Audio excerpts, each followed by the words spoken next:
Mwiriwe neza mwese.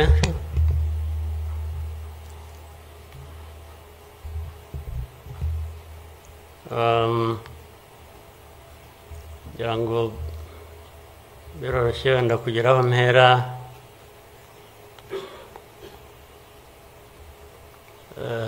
Ndahera ku mateka Bizimana yatubwiye.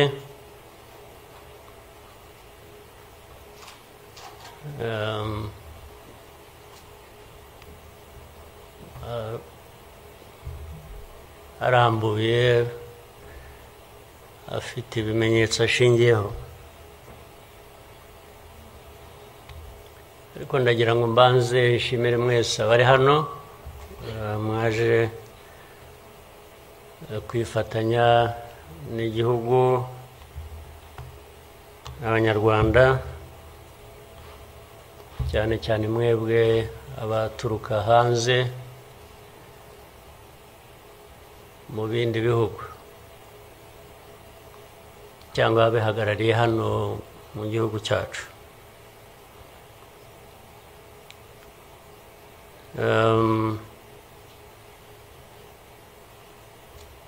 Ndabashimira kuko kenshi ko dusigaye tubibona ko bisigaye biri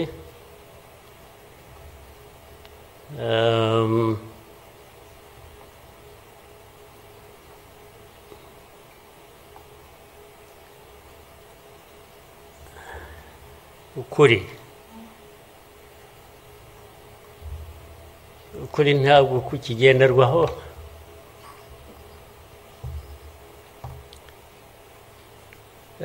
ni nacyo gituma, ariko reka mvugane. Hari umuntu w'inshuti yanjye wigeze kumbaza atari ko wowe nk'umuntu ubaho ute ugahuza bimwe, ndaza kubivuga mu rurimi rw'amahanga. Arambaza tubaho ute ugahuza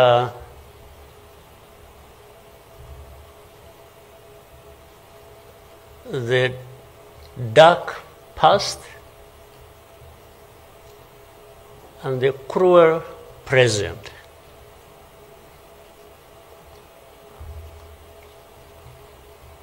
But how do you manage that?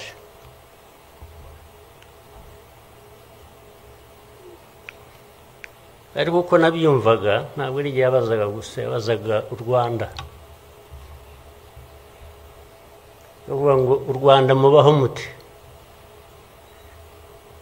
with a very dark past and a very cruel present.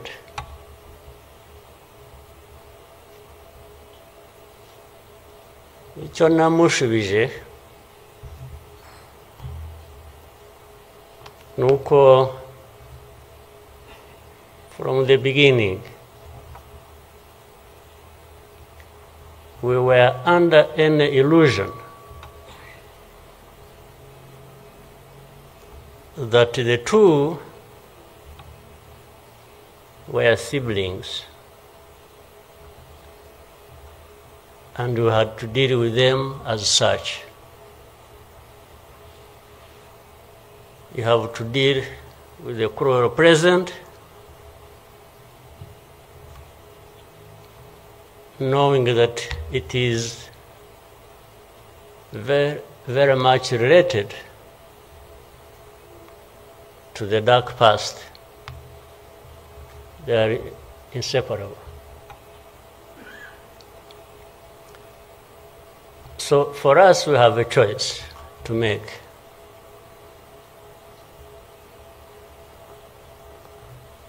You are either crushed in between and you stop existing, or you stand up and fight.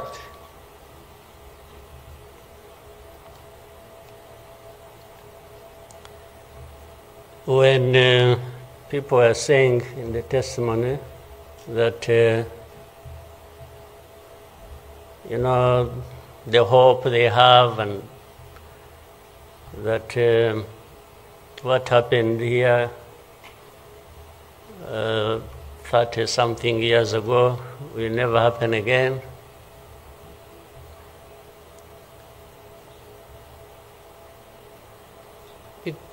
It won't be because of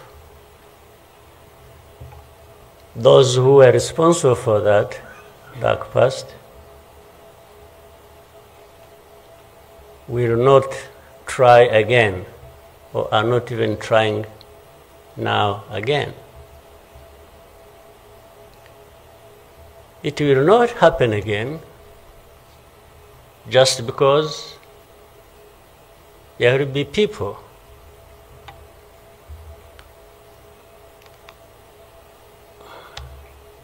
who will stand up and fight.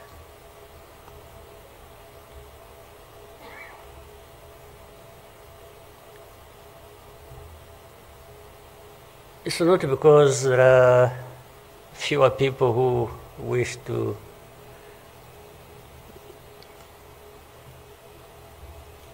perish or who would have wished us all to disappear, this country to disappear.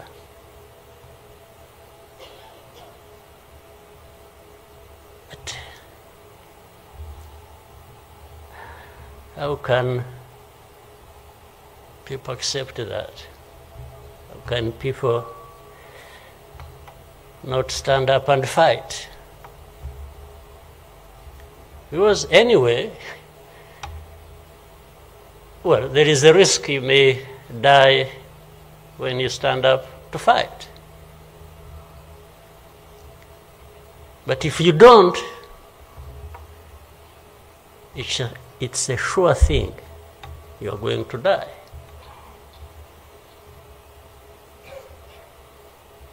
So, why don't I try the former? Why don't I try to stand up and fight with the chance that you might survive and live on your life as you want it,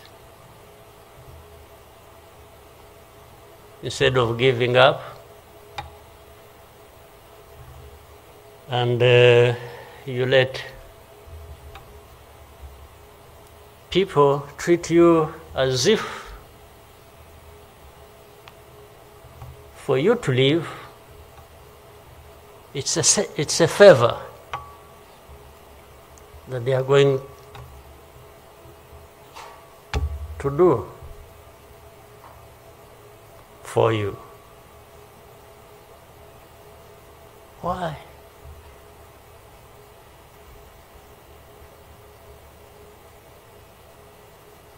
I've also had people come to me and warn me and say, President, you know you are too vocal, you say things that challenge these people who have the power in their hands and they're going to kill you. Well, first of all, it means they are killers. But my answer to them is, you know what? If I were to be there to just accept these things to happen, I don't think I would count myself as living anyway. It's like I would already be dead. To live a life of lies, of pretense,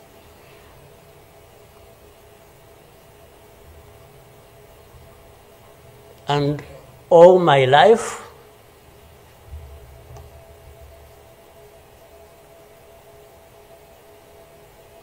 to to somebody else, I would be dead anyway. So why don't I die fighting?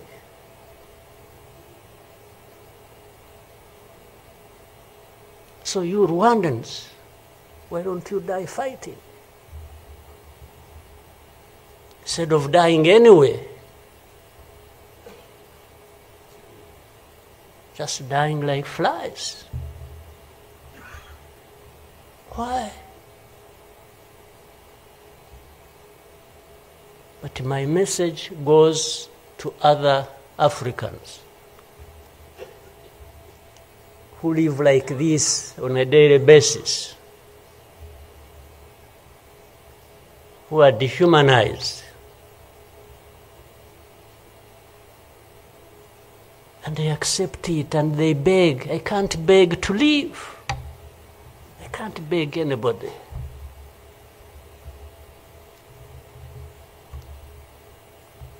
We will fight. If I lose, I lose. But there is a chance. There is a chance, a significant chance, that if you stand up and fight, you will live. And you will have lived a dignified life that you deserve, that anybody else deserves. So these people who are there to the UN, they are there to these Western capitals, they are everywhere, they are just saying, Rwanda, this small country, this Rwanda. I mean, you see, when you are talking about Rwanda and ganging up together against Rwanda, you think it's some country that is... Then when I remember the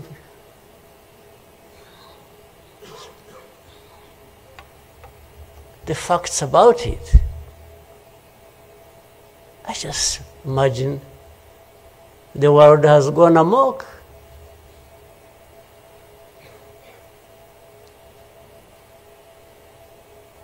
But in the midst of all that, we have to live. We have to live our lives, we have to fight for that, we have to live the way we want. And I tell anybody to his face to go to hell.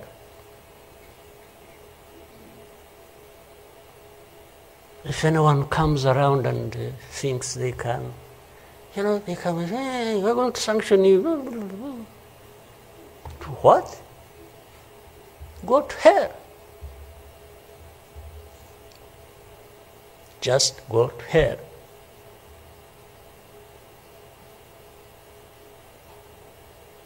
You have your own issues to deal with. Go and deal with your own issues. Leave me to mine. This is the spirit, I think, Rwandans must have in their daily lives. So my worry is not about how powerful these people are that come down upon us and throw anything at us. I'm never worried about that. I worry about one thing, which has lived on for centuries. It's for Rwandans. It's for Africans who sit back and find nothing wrong with accepting to be treated like that. That's my only worry. When can Rwandans, when can Africans refuse to be mistreated like this? To be told they have no value. To be told that their lives have to be lived as a result of a favor they are being done by somebody else. What a shame for people to accept that even for a moment. You must not accept it. You must get up and fight for yourself.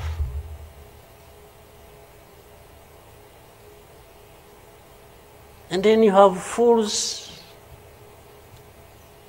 leading countries and being used as puppets.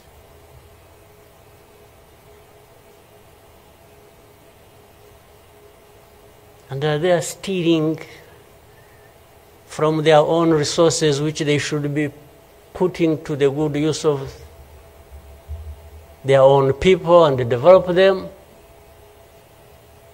They just put everything to their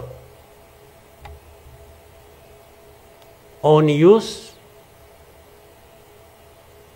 find billionaires in a sea of poverty, millions of people going hungry, and their leaders, billionaires, money that has been stolen from the resources of these people, and these are the ones received in Western capitals and praised, and when, Rwanda is being crucified literally at the UN, everywhere, these are the ones who show up and everybody is doing their bidding.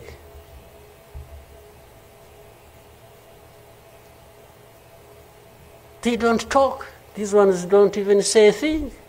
There is somebody to say it for them.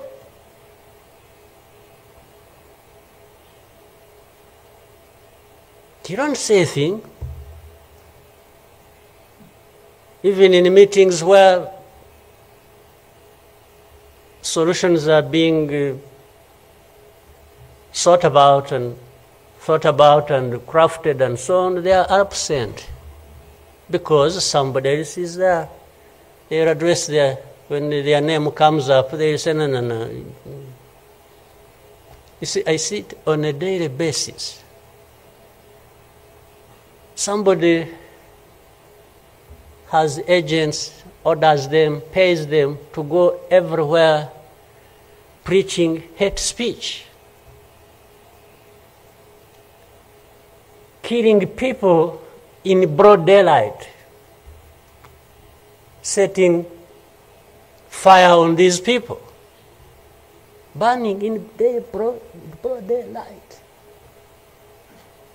And when it comes up for discussion, they say, no, it's not this one. No. You see some other people, we look for them.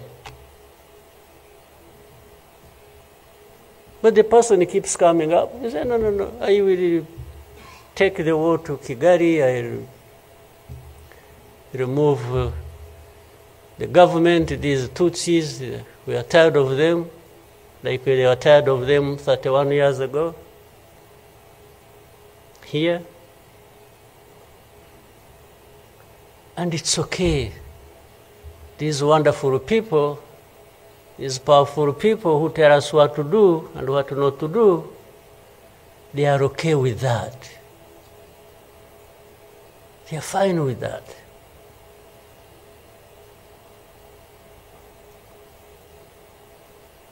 And they expect us to accept it also ourselves.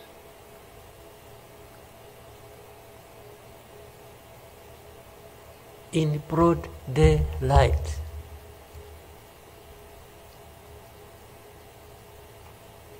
Hate speech, killings of people for their identity, uprooting them from their homes, and most of them are refugees here in this country.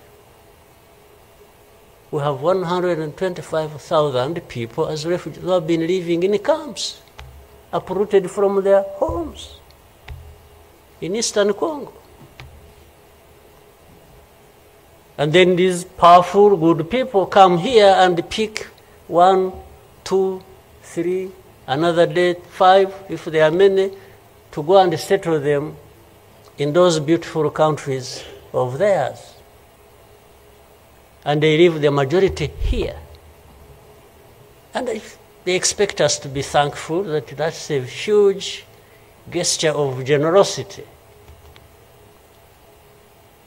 First of all, they take them knowing that these are actually refugees from the neighboring country.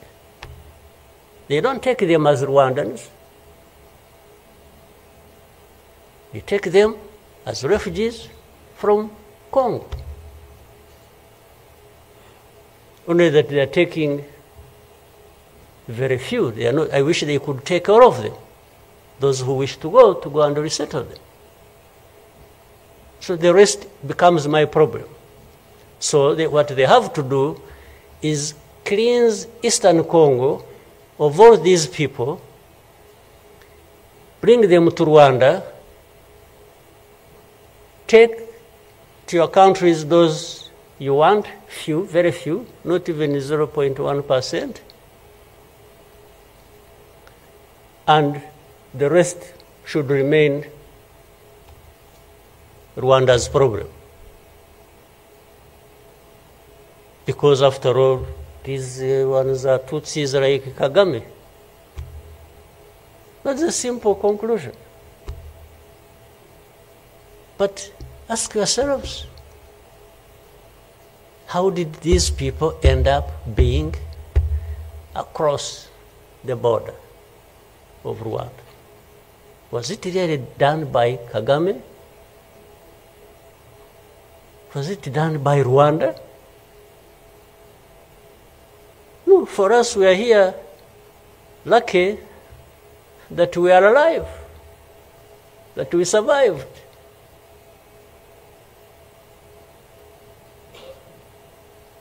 So,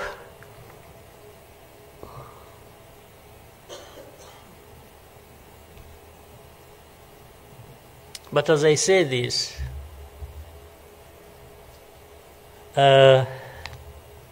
even for my sanity and the country's sanity, we have sometimes to just try to do things differently. Meaning, if you want to be helpful, if you want us to be partners, we are happy to play our part, and you can be sure you will find a reliable partner in us. Irrespective of what we think about you.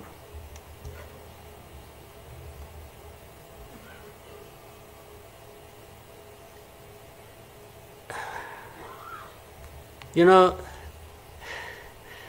this whole thing you see every day, you know, you have heard of groups, what is it? Group of experts. You have heard of that thing? These are people who go around, experts who are supposed to know better our situation than ourselves. Can you imagine? And the ones who lead those groups are the very people connected with this history I'm talking about, or that Bizimana was talking about. Can you imagine the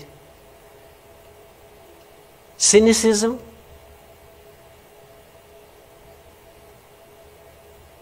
And this expert comes to me and asks me, you know, but this... So the whole thing about genocide, this ideology that has killed millions of people, has been turned into a problem of minerals. You know, it's okay. Let's imagine it's a problem of minerals now. Was it a problem of minerals in 1994? Which minerals were we fighting for here? Just imagine. Which minerals?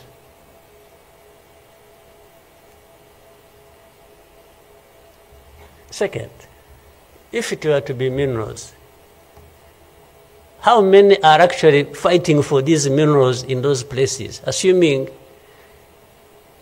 you found evidence about Rwanda being implicated in what's happening in Congo for minerals in Eastern Congo. Are you really saying it is just Rwanda? Why don't you be brave enough to say Rwanda is invading our territory we have created for ourselves and is encroaching on the minerals we are also encroaching on in Eastern Congo? Why don't you be brave enough to admit that? At least to say that.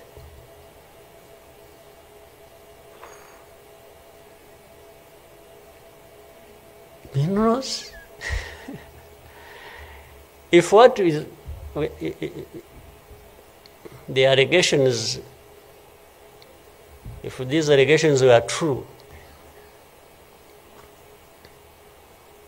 you know what? Rwanda would be as rich as you are, those who make the accusations. We would not be needing your money at all. Which you give us nothing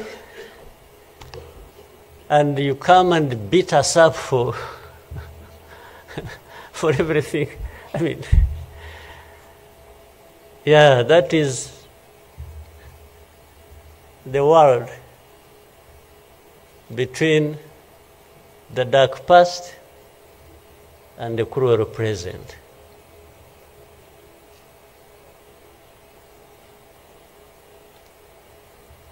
But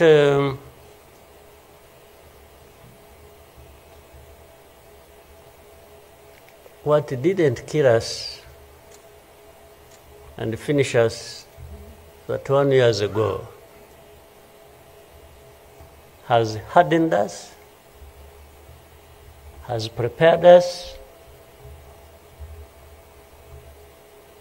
for the bad things that will always come anytime these people want and wish. Honestly, I want to assure you, we will not die not fighting like last time. And fighting does not involve invading anybody's territory, does not involve going after something that is not ours. Fighting, I mean, is if you find us here and want to treat us the way you want that you have seen in the past, I just want to assure you, you will not succeed. You will not succeed. I think I beg all these Rwandans, we should be itching for a fight with anybody who wants to come here and turn things upside down. And I think there are many who are ready to join for that. But for our friends, our partners, please, don't misunderstand us, don't mistreat us. We have had enough of it. Take it somewhere else. Take it somewhere else. You know, this Bizimana who was telling you this whole history, by the Bizimana, if you could compile that and distribute it to our friends and all of us. I actually want a copy of what you... But I think you should give our friends and others, they need to... Much as in the cruel present, facts don't matter, evidence doesn't matter, the truth doesn't matter. What matters is what pleases you on any day, and doesn't matter what facts about others. But and I was saying this because this man made another presentation another time that involved the same people he was talking about. And the next day, from embassies, people came to him, threatening him. You know, they even, they're so foolishly brave to just, you know, they went to him. And I think another message went through Foreign Affairs. It's like this man who is saying this, and he was not saying it is not true, but he was saying no for daring to say it, even if it is the truth. Yes, they threatened him, and they even started threatening he will not get a visa to travel to some places, face to face, like that. Somebody from the embassy threatening our minister. Of course, I can't blame them that, given this history we have had, that from the embassy they even think they are above the minister. Yeah. He just come and say, you dare say this. He wasn't saying, this is contrary to the truth or evidence we have. Why did you present lies? No. He was just saying, whether lies or truth, you shouldn't have said it. That is the cruel present we live in, but we must confront it. And we will. We shall. No question about it. I've also told people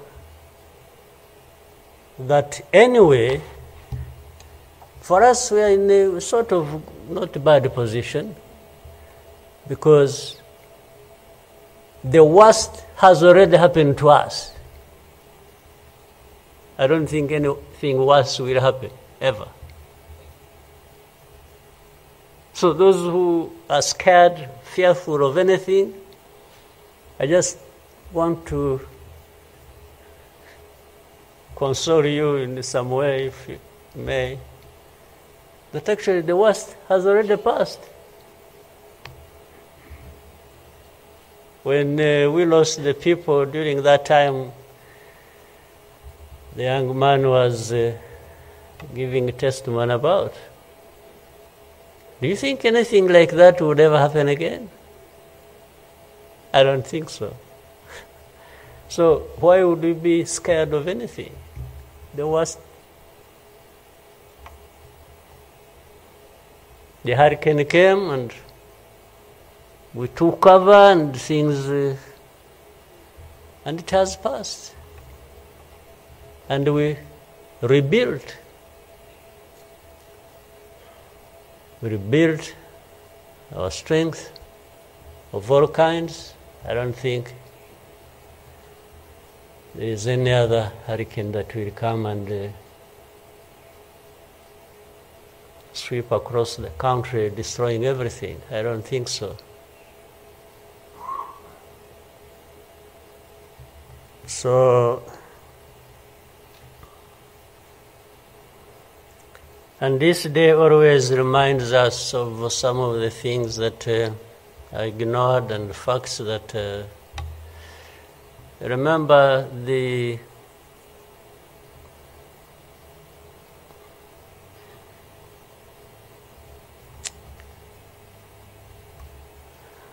book written by somebody many of you know, Philip Gurevich,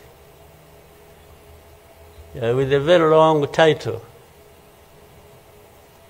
When he and this is a man who, well, at least I would have wished if they could think of such a man and put him in the group of experts, maybe they would benefit from. But you bring somebody just because she comes from a country that colonized Rwanda and that becomes the expert. I think that's not serious. But he said that the title of the book was, "We wish to inform you that tomorrow will be killed with our families." You know, who were they informing? And who was going to stop that? And who was going to come to their rescue? Nobody. It just happened as they said it. People kept telling the world, "We want to inform you that tomorrow we're going to be killed with all our families." And who cared? And the families were killed indeed, including the family of the young man who was testifying here. Well, including our families, those of us standing here, who have been demonized every single day about our history. The history where there is a force that always has been attempting to turn victims into perpetrators. So these people who give testimonies and say what happened to them, they are actually now perpetrators. They are no longer victims. So the cynicism I was talking about of what happens in this world is that these very people who barely survived and who lost everything else and their families are now the victims, the perpetrators, no longer victims. That's what the world wants to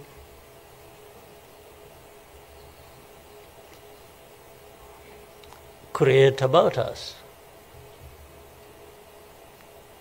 I think I should, even for, again, the sake of our sanity, maybe we'll always, during the war times, to keep my own balance, there used to be battles taking place across the country, militias killing people, RPA soldiers fighting government forces. Sometimes in our movements, one of the commanders would come to me and say, "President, you come and see what has happened here." I went there once and saw a mass grave that they had just dug with caterpillars, and I think they had put in over 2,000 people. And from that lot, we found 12 people are still breathing. And we got them out. I was told the other day of the 12, I think they lived for some time, and then now they are remaining 7 out of 12. I kept following the story. 7 are still alive. I think 5 died of... But from that moment, I told the commanders that they should never bring my attention to this kind of thing. They should just handle it, and we agreed how they would be handling it. But I should never, I don't even need to be informed or... And the reason was simple. And unfortunately, such a moment of remembrance sort of takes you back into that. But the reason was I didn't want my judgment and my conduct of the war and the leadership I was supposed to be providing to be impaired in any way by the anger, by what you saw. So that's why I wanted to keep my own balance so that we go through so many things. But otherwise, if I kept seeing this, putting people out of a mass grave, and then your mind goes to say, but who is this doing? Whoever is doing this, why is he doing it? He may end up...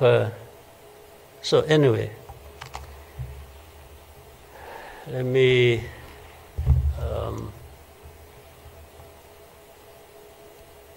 end here. There will always be another day, another year to commemorate our lost people. But for Rwandans, I beg you,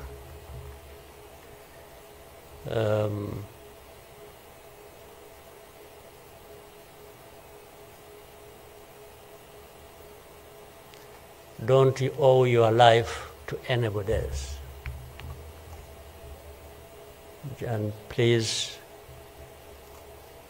have the courage to deal with the situation and moment as it is. Don't offend anybody, but always fight for what is yours. Don't allow anybody else to dictate to you how you should live your life, because the moment you accept it, that is the day you have lost your life. God bless you.